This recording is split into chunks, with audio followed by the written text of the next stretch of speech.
नमस्कार, आप देख रहे हैं लखनऊ का अभिमान न्यूज और मैं हूं आपके साथ ज्योतिका। आइए रुक करते हैं खबर की ओर।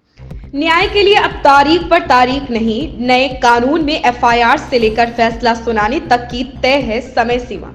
नए कानूनों में एफआईआर दर्ज करने और चार्जशीट दाखिल करने की समय सीमा तय है, जो पुराने कानूनों में नहीं थी।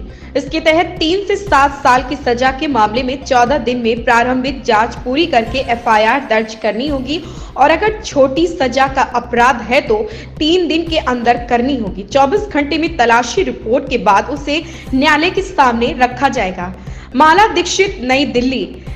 देरी से मिला न्याय, न्याय नहीं कहलाता। इस सच्चाई को जानने के बावजूद भारत की आपराधिक न्याय प्रणाली पीड़ितों को समय पर न्याय दिलाने में पूरी तरह विफल साबित हुई है।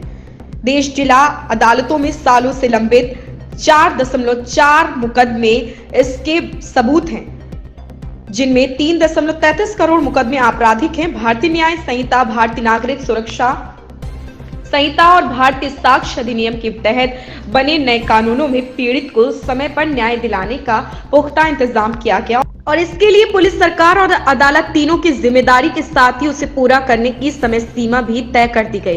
इस कानूनों से जुड़े विधेयक पर संसद में चर्चा के दौरान गृह मंत्री अमित शाह ने साफ कर दिया था कि औपनिवेशिक कानूनों का मूल उद्देश्य दंड देना था, इसलिए पीड़ित को समय पर न्याय दिलाना उसकी प्राथमिकता में ही नहीं था। जबकि भारतीय आत्मा वाले नए कानूनों का उद्देश्य पीड़ित को समय पर न्याय दिलाना है। शाह के अनुसार नए कानूनों से अदालतों में तारीख पर तारीख मिलने का जमाना खत्म करने में मदद मिलेगी। दरअसल किसी भी आपराधिक मुकदमे की शुरुआत एफआईआर से होती है। नए कानूनों में एफआईआर दर्ज करने और चार्जशीट दाखिल करने की समय सीमा तय कर दी गई है, जो पुराने कानूनों में नहीं थी।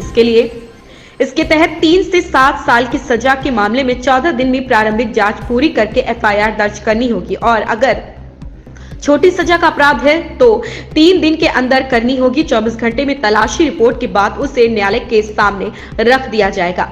आरोप पत्र के लिए भी अधिकतम सीमा तय कर दी गई है। पुराने कानून में आरोप पत्र दाखिल करने के लिए 60 और 90 दिन का समय तो रखा गया, लेकिन 90 दिन के बाद जांच चालू रहने के आधार पर आरोप पत्र को अनिश्चितकालीन लटकाया जा सकता था। नया कानून कहता है कि 90 दिन के बाद जांच जारी रखने के लिए कोर्ट से इजाजत लेनी होगी और किसी भी स्थिति में जांच को 180 दिन से ज्यादा लंबित नहीं रखा जा सकता। नया कानून के तहत मजिस्ट्रेट 14 दिन के भीतर केस का संज्ञान लेंगे। रसूख इस खबर में बस इतना ही। बने रहिए लखनऊ का अभिमान न्यूज के साथ।